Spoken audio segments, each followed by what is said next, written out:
Bonjour à tous, bienvenue dans cette dernière émission avant le super pont de l'Ascension. J'espère que vous avez prévu plein de choses ce week-end parce qu'on vous a donné plein d'idées depuis le début de la semaine. Et on va continuer aujourd'hui, on va vous présenter par exemple une invitée étonnante. Son métier, c'est raconter votre vie. Elle est biographe, c'est Frédérique Alglave. Bonjour Frédérique. Bonjour Émilie. Bienvenue dans notre émission. Merci beaucoup. Ça va être un plaisir de découvrir votre métier parce que son credo à Frédéric, c'est de dire que toutes les vies méritent d'être racontées, surtout la vôtre, certainement. Allez, on parlera de cinéma aussi, on ira dans le Lochois avec notre invité Paul Thomas. Bonjour Paul. Bonjour Émilie. Vous êtes le président de ce festival de cinéma de Loches qui a été reporté de quelques semaines mais qui aura bien lieu et ça c'est une excellente nouvelle. On va vous donner rendez-vous en fin d'émission pour vous en présenter un peu le contenu et puis on va commencer cette émission avec une bonne nouvelle à lui tout seul. C'est Aymeric Rouillac de retour dans Minitil. Salut Aymeric. Émilie, je suis ravi de te revoir, ça fait longtemps et je suis jaloux de tes chaussettes. Elles sont absolument splendides. J'ai des très belles chaussettes Retour vers le futur. Je vous invite à aller regarder sur internet, c'est magnifique pour vous procurer les mêmes. Mais toi aussi tu as des belles chaussettes. Je suis jaloux de tes chaussettes. Mais t'inquiète, je sais quoi t'offrir pour ton anniversaire là bientôt, l'année prochaine maintenant. Allez, on va parler d'une histoire incroyable, une histoire à perdre la tête. Non, pardon, c'est celle du chevalier de la barre. Le chevalier de la barre, Émilie, avec le chef duquel je suis venu sur ton plateau, puisqu'il y a vraiment tout sur un plateau. Ouais. Il s'agit d'une tête sculptée en pierre qui va s'afficher sur vos écrans Tout à fait. par un sculpteur La voici. tourangeau. On est au début du XVIe siècle. C'est un chevalier. Il a un aume et au-dessus de sa tête, spectaculaire, magnifique, des panaches. Les panaches sont sculptés en bois. Si vous approchez, vous verriez qu'ils sont verts, encore plus éclatants que ma cravate. Blanc, rouge, les couleurs de l'Italie. Et pourquoi ? Parce que l'idée de cette tête est née en Italie. Vous voyez le rouge qui s'affiche à l'écran. Et cette tête, c'est un morceau de l'histoire de la Touraine qui est sur ton plateau, Émilie, puisqu'elle était à l'entrée du château de Verretz, jusqu'à ce que la Révolution française ne détruise cette demeure. Ouais. Le château de Verretz, sur les bords du Cher, Ouais, du Cher. qui appartenait au début de la Renaissance à un certain Jean de la Barre. Qui est-il, ce Jean de la Barre ? Gentilhomme de la chambre du roi François Ier. Il est fait prisonnier en même temps que le roi à Pavie en 1525. Et tu sais que François Ier est parti otage en Espagne. Charles Quint voulait une énorme rançon. Ouais. Et François Ier dit « Jamais vous paierez la rançon pour le roi de France ?» « Bah si, je vous capture, votre majesté. » Il dit « Non, puisque je démissionne. J'abdique. » Et qui François Ier prend-il à témoin ? Jean de la Barre, qui était lui, avec lui, en prison en Espagne, si bien que quand Jean de la Barre rentre, à la fin on a fini par libérer le roi, il refait construire un superbe château dans le goût de la Renaissance, et il demande à des artistes français qui ont vu les grandes sculptures italiennes de la Renaissance de faire son portrait équestre. Ces artistes, quels sont-ils ? Leonardo da Vinci, Oh oui, je connais un petit peu, j'en ai entendu parler. qui a fait un portrait équestre de Ludovic Sforza, celui-là même qui est enterré à Loches, dont vient notre ami Paul Bien Thomas. sûr.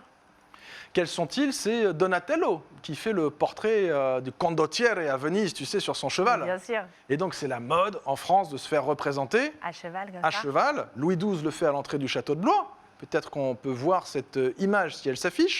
Tout à fait. Du là, roi Louis XII à l'entrée de son château, réalisé par un artiste italien en France. Là, c'est Louis XII avec son beau panache blanc qui rentre dans Gênes. On est en 1507, on est au début des guerres d'Italie de Louis XII, avant celle de François Ier. Et voilà pourquoi Jean de la Barre, quand il rentre en France, après avoir été épuisé par cette captivité en Espagne, avoir accompagné François Ier, avoir été témoin de son abdication, il se dit « Tournons la page, je veux moi aussi une belle sculpture équestre, comme j'ai vu en Italie, me représentant avec ce beau panache que nous avions tous lorsque nous étions rentrés dans l'Italie en victorieux. » Mais alors d'où vient cette tête de cette statue incroyable dont tu viens de nous raconter l'histoire ? Eh bien, cette tête, Émilie, a été détruite avec la sculpture à la Révolution et tu vois qu'elle a encore le nez cassé. Ouais. C'est bien parce qu'il y a un côté extrêmement viril, touchant dans ces sculptures qui sont extrêmement émouvantes, un peu comme la gueule de James Bond qui est beaucoup plus émouvante quand c'est Daniel Craig C'est qui ça. est un peu abîmé par la vie plutôt que Pierce Brosnan qui était un jeune premier. C'est Ken la de même Barbie, chose ouais, avec c'est Jean ça. de la Barre. C'est la même chose. Elle a été retrouvée dans les décombres du château Ah d'accord. et elle a été posée comme ça sur une cheminée en témoignage de ces antiques grandes heures de l'histoire de France, ici sur les bords de la Loire et du Cher. Et alors on est déjà au bout, mais j'imagine que si tu l'as apportée aujourd'hui, tu vas faire ton métier de commissaire-priseur, tu vas la mettre en vente cette tête ? Et donc cette tête sera mise en vente aux enchères. Il y a des gens de partout qui s'y intéressent, c'est exceptionnel. On n'a plus la sculpture de Léonard de Vinci. Jean de la Barre l'avait vu lorsqu'il avait été à Milan. Léonard de Vinci était ici en France. Le sculpteur Tourangeau qui a réalisé la tête de Jean de la Barre a été au contact de ses grands maîtres. Et c'est l'un des rares et ultimes vestiges, témoignages, avec les traces de polychromie sur le panache, avec ce nez, cette gueule cassée. On est en pleine Renaissance, c'est merveilleux. Ce sera le 6 juin C'est le au 6 Château juin d'Artigny. au Château d'Artigny. C'est la grande vente d'Artigny, bien entendu. Quel plaisir de retrouver cet événement-là aussi. Merci beaucoup, Aymeric, d'être venu nous présenter cette tête du chevalier de la Barre, un morceau d'histoire de Touraine sur notre plateau. Vous pouvez voir toutes les infos sur cette tête sur rouillac.com et découvrir tellement d'autres moments et de trésors d'histoire comme ça. Alors on va parler d'histoire encore, mais celle avec des petits H, des histoires de vie. Son métier à notre invité, c'est raconter votre vie. C'est Frédéric Alglave qui est biographe. Alors je ne sais pas si le chevalier avait sa biographie, est-ce qu'on peut la trouver dans les librairies, je ne sais pas. Ce qui est sûr, c'est qu'Aymeric Rouillac, lui, il mériterait d'avoir sa biographie qui serait écrite par vous. Les histoires de chaque vie, finalement, c'est ce que vous dites, méritent d'être racontées. Frédéric, pourquoi est-ce que vous voulez faire ça? Pourquoi vous voulez raconter les histoires des gens? Moi, j'ai travaillé beaucoup pour la presse et l'édition et je faisais des portraits courts. Et en fait, c'est frustrant de faire des portraits courts. Vous parlez à une animatrice qui fait des émissions de 13 minutes. Oui, voilà, c'est trop court. C'est ça. Et du coup, laisser le temps aux gens de s'exprimer, de raconter, de revenir en arrière, etc., de faire émerger les souvenirs. Ça demande du temps, ça demande de l'écoute. Et puis, voilà, les choses prennent forme. Je trouve que j'ai fait mienne cette phrase de Nancy Houston qui dit ça ne sert à rien d'inventer des histoires, la réalité est déjà tellement incroyable, et qu'on ait fait des grandes choses avec panache ou des petites choses avec amour, avec simplicité. Il y a des choses à raconter. Ça fait émerger des souvenirs, ça fait revivre et voilà, ça fait travailler la mémoire quand il s'agit de personnes âgées. Et surtout, c'est un vrai projet de vie, quoi. On dit planter un arbre, faire un enfant, écrire un livre. Voilà, écrire son livre, la plupart des gens ont envie de le faire quand ils ont un certain âge, quand ils ont un petit peu de recul, mais pas seulement. Moi, j'ai été contactée aussi par une jeune fille, j'ai fait la biographie d'un homme de 50 ans. Enfin voilà, il n'y a pas que des personnes âgées, mais il faut quand même prendre le temps. Et puis moi, je l'ai fait travailler. C'est un travail, on écrit à deux. Moi, j'ai beaucoup de gens qui me disent j'ai envie de le faire, j'en rêve depuis longtemps, j'ai écrit 2 pages, 10 pages, mais je ne sais pas par quel bout commencer. Donc à deux, on organise les choses, on les cadre, on se donne des rendez-vous et on avance. Voilà. Comment on fait? Parce qu'au-delà de mettre des rendez-vous, se mettre à une table de travail, comment on fait pour que les gens se livrent? Parce que là, quand on est biographe, on rentre dans l'intimité finalement des gens. Il faut dépasser, j'imagine, une sorte de blocage qu'on peut avoir à parler de soi, peut-être de modestie un peu aussi. Comment vous déverrouillez justement? Comment vous faites sauter les loquets? Les gens qui me sollicitent, ils ont envie de le faire. Ouais. Déjà, la première Parfois, on peut l'offrir aussi. Oui, alors ça, des fois, ça peut être des cadeaux empoisonnés. Parce il faut quand même, moi, je pose toujours la question de savoir si les gens sont d'accord. On a envie de le faire. Il ne s'agit pas de dire je voudrais les biographies de mon grand-père. S'il n'a pas envie, il n'a pas envie, quoi. Mais en général, les gens aiment bien parler d'eux, aiment bien raconter, aiment bien faire émerger des souvenirs. Donc les 2-3 premières séances, quelquefois, c'est un petit peu... ça part un petit peu dans tous les sens. On s'apprivoise un peu, c'est ça? Une séance à l'autre, des fois, ils ont pris des notes. Les choses s'organisent assez facilement, en fait. Hein, et c'est assez... je ne dis pas que c'est facile, ça demande beaucoup de temps, mais c'est assez... Les souvenirs reviennent. Quelquefois, des gens me disent je ne me souviens plus de rien. Puis, en fait, c'est incroyable. Ils se souviennent de tout, avec précision, avec on se souvient des choses importantes aussi. Et comment ça se... Ah oui, Aymeric, tu voulais dire quelque chose? Question, pardonne-moi. Est-ce que parfois vous entrez dans la romance? Est-ce qu'on oublie un détail et puis finalement on se laisse emporter par ce qu'on raconte? Et je pense à Gonzague qui commençait à écrire une biographie. Et puis Gonzague Saint-Brice, et qui finalement raconte n'importe quoi. N'importe quoi. Non mais c'est un on était avec vrai. ce personnage. Est-ce que ça vous arrive comme ça, quelqu'un vous raconte et puis vous continuez? Non, ça m'arrive je plante des décors, je complète des descriptions quand elles sont un peu incomplètes, mais j'écris à la première personne, donc c'est vraiment la personne, c'est elle qui parle, quoi. C'est elle qui relit, c'est elle qui corrige. Moi, je m'immerge dans son univers, j'écoute son ton, son style, mais je ne vais pas faire des grandes envolées lyriques quand la personne n'est pas n'est pas chevaleresque. C'est si elle s'exprime simplement, je retranscris Rester fidèle. l'oral à l'écrit, mais en gardant son ton.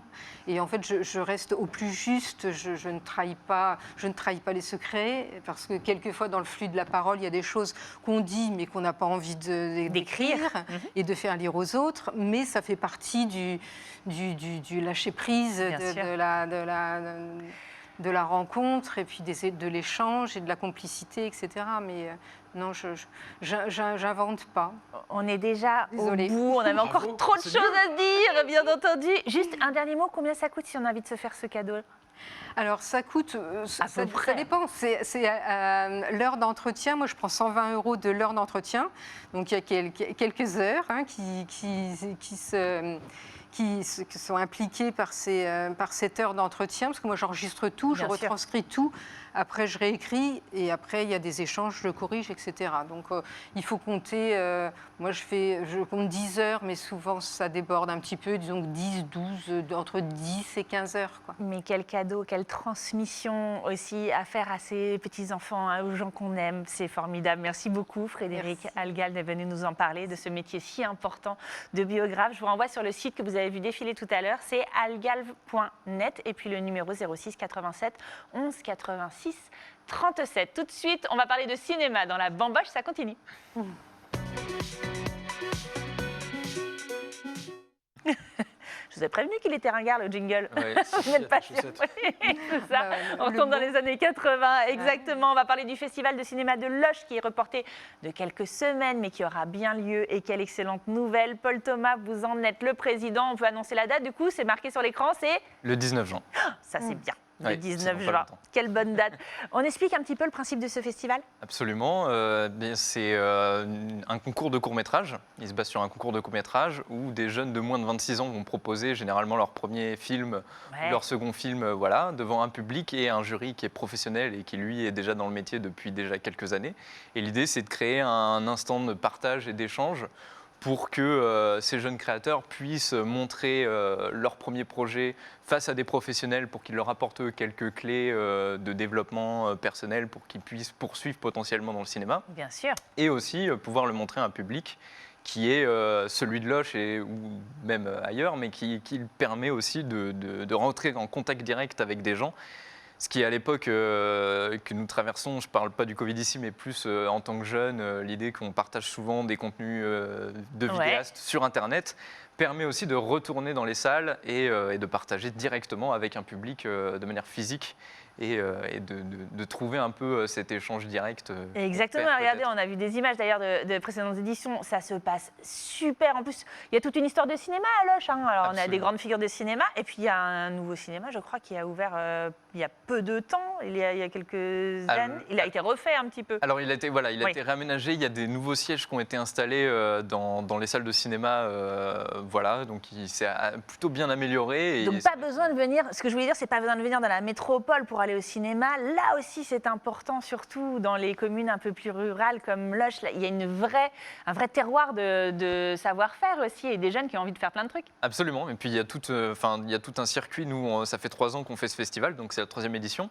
Et on a déjà un circuit aussi de jeunes qui viennent pas forcément de la région. On est au national, voire à l'international. Ah On ouais. a quelques films, on a quelques-uns qui viennent d'Afrique, comme du Togo, où on en avait eu certains qui venaient d'Angleterre. Mais donc dans l'idée, ça permet aussi à des jeunes de partout de pouvoir être visibles ici de manière régionale.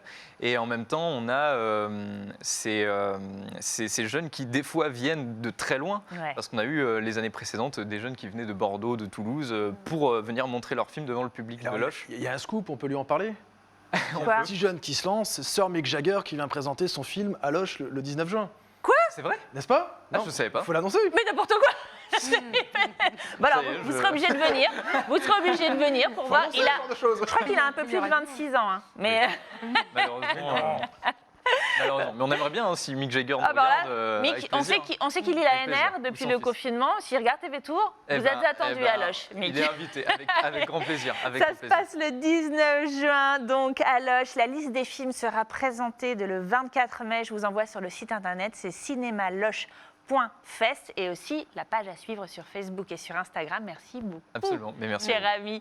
Allez, c'est la fin de cette émission. On va se quitter. Merci beaucoup à tous les trois d'avoir partagé ce moment avec moi. C'était un vrai plaisir. Merci à vous chez vous de nous avoir regardés. On vous souhaite un excellent pont de l'Ascension. Profitez-en, faites plein de choses. Retournez pousser les portes de la culture. Elles n'attendent que vous. À très vite sur TV Tour Val de Loire. Bye bye.